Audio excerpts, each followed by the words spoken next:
Right next to me is a Boeing 707, which is the first jet Boeing ever made. It was incredibly exclusive.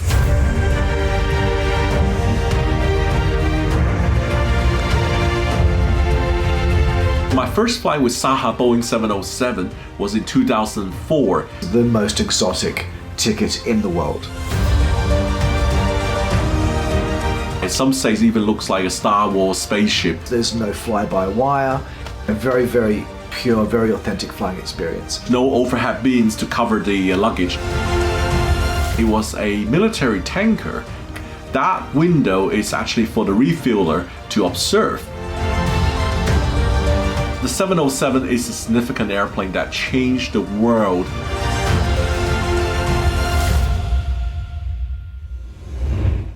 So welcome back to another video. Right next to me is a Boeing 707, which is the first jet Boeing ever made. By year 2000, most passenger 707 has disappeared in the sky. There was only one operator. It became very rare. It was Saha Air of Iran. So I want to create the video experience again to share with you what is flying a 707 like.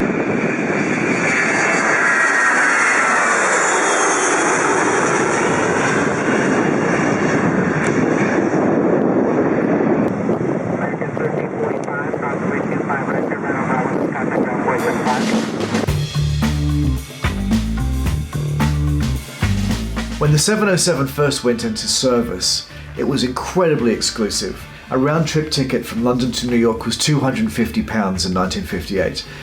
A house in London was £1,800. It's incredible how right Boeing got it the first time.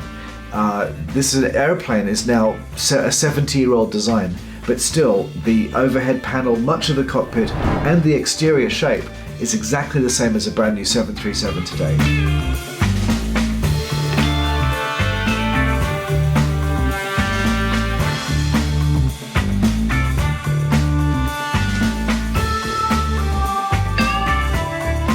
So my first flight with Saha Boeing 707 was in 2004 from Tehran to Kish, and since then I've flown about total 12 times.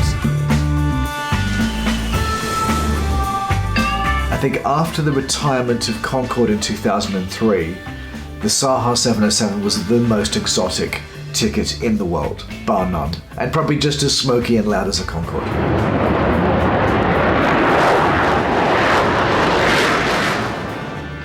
My last flight with Saha before they retire was a very interesting one. I was sitting just on the forward wing looking at the engine.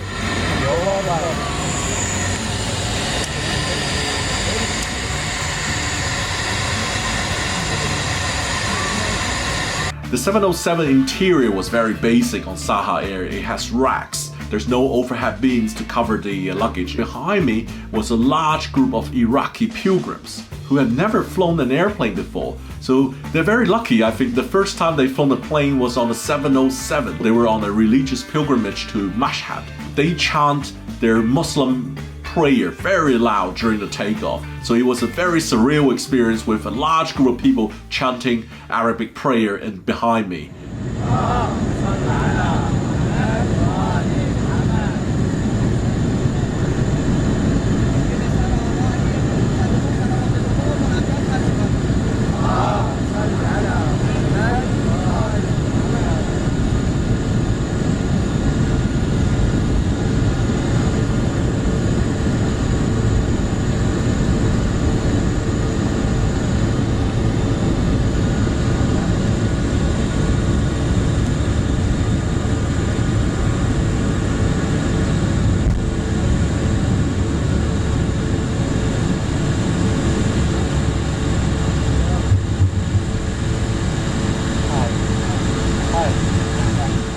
The 707 takeoff usually come with a very shallow climb. Once it reaches cruising altitude, it's fairly low, like flight level 270, 290. It's fairly heavy, you can feel the airplane. It's very sturdy. What's so special about a 707 is the engine. I think the Ford JT3D engine was striking. The look of the engine outside, some say it even looks like a Star Wars spaceship. The original engine looks really different to the modern airliners. Some even feel very scared by looking at the engines. The 707 is powered by a very low bypass turbofan, incredibly noisy,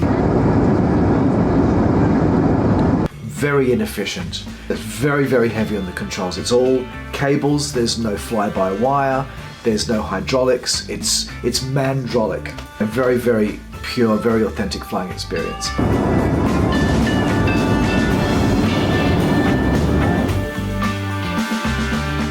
The 707 on Saha is an interesting one because it was a military tanker, then converted to a passenger. But at the rear, there's a huge window at the back.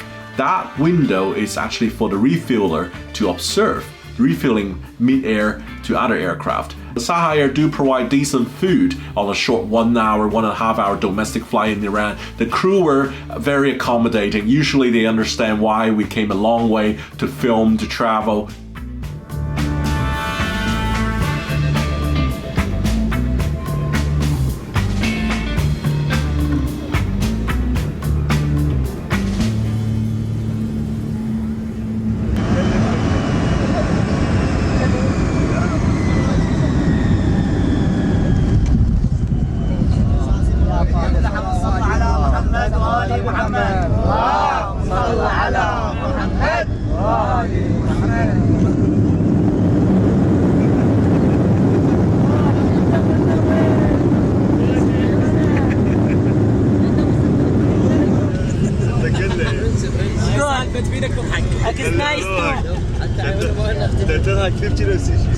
Because of the military background of the pilots, they always landed fast, they taxied fast, always on time, always putting on a fantastic show for the Av geeks.